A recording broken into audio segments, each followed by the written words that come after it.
नमस्कार प्रेक्षकांनो, तर आपण बघतोय घरोघरी मातीच्या चुलीचा आजचा एपिसोड।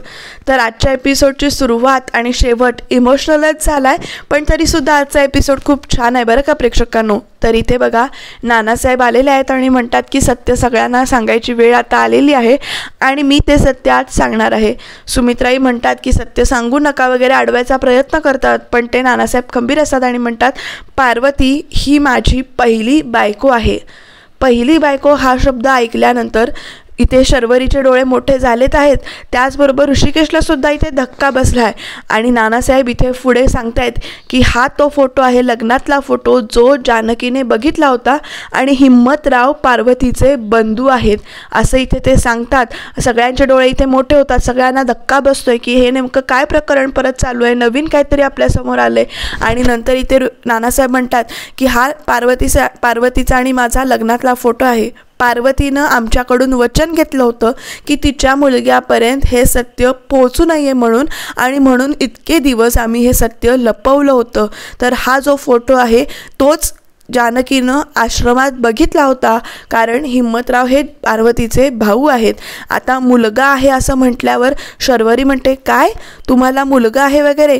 इथे एकटीच ऐश्वर्याला सगळं माहिती असल्यामुळे ती नुसती अशी डोळे मोठे करण्याची ॲक्टिंग करते आणि तो मुलगा कोण आहे असा प्रश्न आता प्रत्येकाला पडलाय।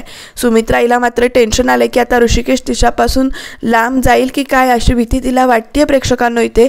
तर इथे बघा नानासाहेब पण सांगतायत की त्यांना एक मुलगा आहे आणि त्याच्या जन्माच्या वेळी त्यांनी पार्वतींनी सुमित्राकडून वचन घेतलं होतं की याला सांभाळ आणि याला असं कधी जाणवू देऊ नकोस की हा तुझा सख्खा मुलगा नाही आहे वगैरे असं वचन घेतलं होतं। आता तो मुलगा कोण आहे हा प्रश्न ऋषिकेशला पडला आहे आणि तो विचारतोय की ऋषिकेश म्हणतोय नाना कोण आहे तो मुलगा। तर नानासाहेब म्हणतात ऋषिकेश बाळा तूच आहेस तो पार्वतीचा आणि माझा मुलगा असं म्हटल्यानंतर इथे ऋषिकेश हादरलाय, सगळेच घरातले हादरलेत। सुमित्राई मात्र खांद्यावर पदर घेऊन रडत रडत त्यांच्या म्हणण्याला इथे दुजोरा देत आहेत नानासाहेबांच्या म्हणण्याला, आणि इकडे धक्का प्रत्येकालाच बसलाय। शर्वरीला सुद्धा धक्का बसलाय, सारंगला सुद्धा धक्का बसलाय आणि सुमित्राईला तर भीती वाटायला लागली की आता हा आपल्यापासून दूर जाणार नाही ना। सारंगसुद्धा इथे रडायच्या अवस्थेतच आहे आणि ह्याच सगळ्या गोष्टीचा फायदा करून आता ऐश्वर्या म्हणते की आता आपला डाव आपल्याला साधायचा आहे असं ती मनात विचार करत असते।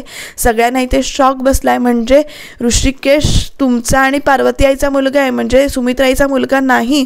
तर असे इथे प्रश्न उलटसुलट चालू आहेत। नानासाहेब म्हणतात हो तुझ्या जन्माच्या वेळी म्हणजे तू जेव्हा ताना होतास तेव्हा तिने हिला सुमित्राच्या ओटीत घातलं होतं आणि तेव्हा तिने सांगितलं होतं की ह्याला सांभाळ, याची आई हो, आणि त्यामुळं तुला हे सत्य कधी कळू नये याच्यासाठी आम्ही प्रयत्न केले होते की हे सत्य तुझ्यापासून लपवलं होतं।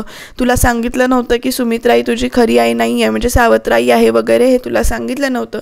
इथे जानकीला सुद्धा धक्का बसलाय आणि आपण शोधायला काय गेलो होतो आणि आपल्या समोर काय आलं या विचारात प्रत्येकजण आहे, कारण इथे ते शोधायला गेले होते ह्या दोघांचं सत्य की लग्नाआधी काय आहे का वगैरे किंवा आत्तासुद्धा काय चालू आहे का हे सत्य शोधायला गेले होते, पण इथे सत्य वेगळंच समोर आल्यामुळं प्रत्येकाला इथे धक्का बसलाय।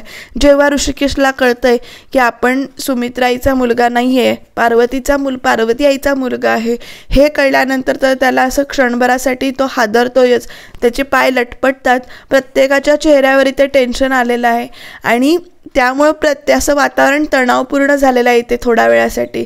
सुमित्राई मात्र अखंड रडतायत त्या भागामध्ये आणि जेव्हा त्याला कळतं की आईनं एवढं प्रेम दिलं आहे आपल्याला आणि आपण आईवर आपल्या बाबांवर शंका घेतले तर त्यामुळे तो आणखीनच खचून गेलाय।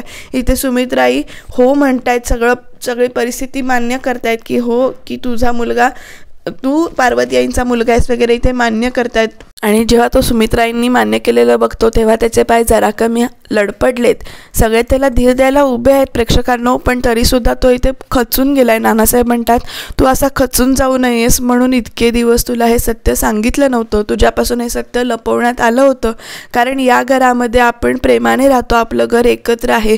सुमित्राई लगेच त्याच्याकडे धावत येतात, त्याच्याशी बोलतात की काही झालं तरी तू माझा मुलगा आहेस, मी तुला सांभाळलंय, मी तुला लहानाचं मोठं केलंय, लहानपणापासून तुझ्याकडे सारखं बघते, पण या संधीचा फायदा घेते ऐश्वर्या आणि म्हणते डायरेक्ट म्हणजे ऋषिकेश सावत्र मुलगा आहे असं म्हटल्यानंतर सुमित्राही पेटूनच उठतात आणि म्हणतात नाही, ऋषिकेश सावत्र नाही, ऋषिकेश माझा मुलगा आहे असं म्हणून त्या इथे ऋषिकेशच्या जवळ येतात, त्याच्या गालावरून हात फिरवतात, माया करतात त्याला आणि म्हणतात मीच तुझी आई आहे बाळा. इथे जानकी पण हादरली आहे, तिला पण असं दुःख होतं आहे की आपण नेमकं हे काय समोर आलं आहे. आणि ती ऋषिकेशला समजावते की तू माझाच मुलगा आहेस, तुला हे सत्य लहानपणापासून सांगितलं असतं तर तुझ्या मनात भीती राहिली असती किंवा तुला तेव्हा धक्का बसला असता, म्हणून तुला ते लपवलं तुझ्यापासून. तुला आता एक मुलगी आहे आणि तू आता एवढा मोठा झालायस तरी हे सत्य तुला कळल्यानंतर तू हादरलायस, पण त्यावेळेला तर तू खूपच लहान होतास आणि म्हणून तुला सांगितलं नाही. ऋषिकेश इथे सुमित्राईंना आई म्हणून मिठी मारतो आणि रडतो. खूपच इमोशनल भाग होता. आता भाग बघत असताना प्रत्येकाच्या मनामध्ये डोळ्यात पाणी येणं खरंच साहजिकच आहे. सुमित्राई मात्र त्याला वारंवार समजवायचा प्रयत्न करत असतात की तू माझा मुलगा आहेस आणि तू सावत्र नाही आहेस, तू सख्खा आहेस. आणि शर्वरीला, सारंगला त्या ओरडून म्हणतात की आता तुम्हाला सत्य कळलं आहे ना, म्हणजेच ऐश्वर्यालासुद्धा एक प्रकारे त्या वॉर्निंग देतात. आता प्रत्येकाला सगळं सत्य कळलेलं आहे आणि इथून पुढे प्रत्येकाने एक गोष्ट लक्षात ठेवायची की सावत्र हा शब्द आपल्या घरामध्ये कधी कुणीही काढता कामा नाही आहे आणि सख्ख सावत्र असं काही नाही आहे. आपण सगळे एक आहोत आणि एक राहणारच आहोत. प्रेमाने आपलं घर हे बांधलं गेलेलं आहे आणि बांधलं जाणारच आहे.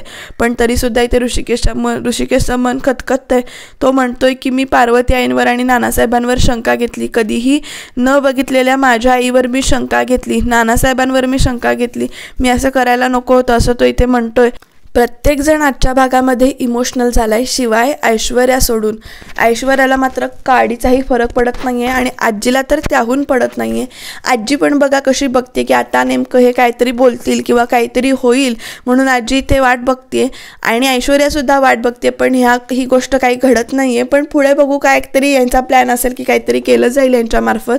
तर इकडे सुमित्राही, नानासाहेब, सारंग आणि शर्वरी सगळेच आपले असे इमोशनल झालेत. सुमित्राई तर खूपच इमोशनल झाल्या आहेत की ऋषिकेश आपल्यापासून दूर जाऊ नये असं त्यांना सारखं वाटतंय आणि म्हणून त्या सारखं म्हणतात की तू माझाच मुलगा आहेस. इकडे ऐश्वर्याचे डोळे बघा कसे चालेत, काय यांचा इमोशनल ड्रामा चालू आहे असं तिच्या मनामध्ये एक फिलिंग येते.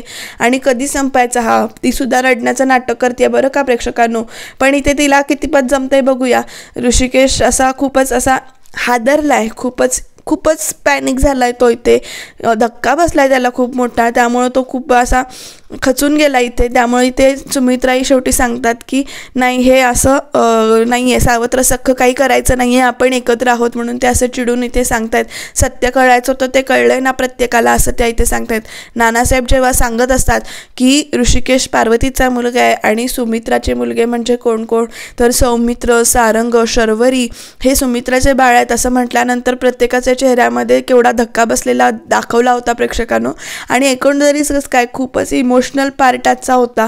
प्रत्येक जणांच्या इथे म्हणजे काय मनात प्रत्येकाच्या विचार येत असतील हे आपण इमॅजिनच करू शकत नाही. कारण इतक्या वर्षानंतर जेव्हा ऋषिकेश स्वतःला एक मुलगी आहे, इतक्या वर्षानंतर सत्य समोर येतं की ऋषिकेश सुमित्राचा खरा मुलगा नाहीच आहे आणि पण तिनं दिलेली माया किती मोठी आहे प्रेक्षकांनो. म्हणजे श्रीकृष्णासारखं झालं की ती सुमित्राई म्हणते की तुला 2 आई आहेत. पार्वतीसुद्धा माझ्या डोळ्यातून बघते, पार्वतीताई माझ्या डोळ्यातून तुला सांभाळताना बघताय, त्यामुळे तुला 2 आई आहेत, ह्यामुळे तू खचून जाऊ नकोस, आम्ही दोघी आहोत तुझ्यासाठी. आणि ऋषिकेशला आता आत घेऊन जा असं जानकीला इथे सांगितलं जातं. ऋषिकेश असा धक्क्यामध्येच असा आतमध्ये जातो, प्रत्येकजण त्याच्याकडे बघतो. सारंग तर रडायलाच लागतो. आता ऐश्वर्या पुढे काय करते बघूया, कारण तिच्या डोळ्यात काय पाणी दिसत नाही. आता पुढे काय होईल यावर नक्की तिचं काहीतरी कटकारस्थान करायच्या बेतात असेल ती.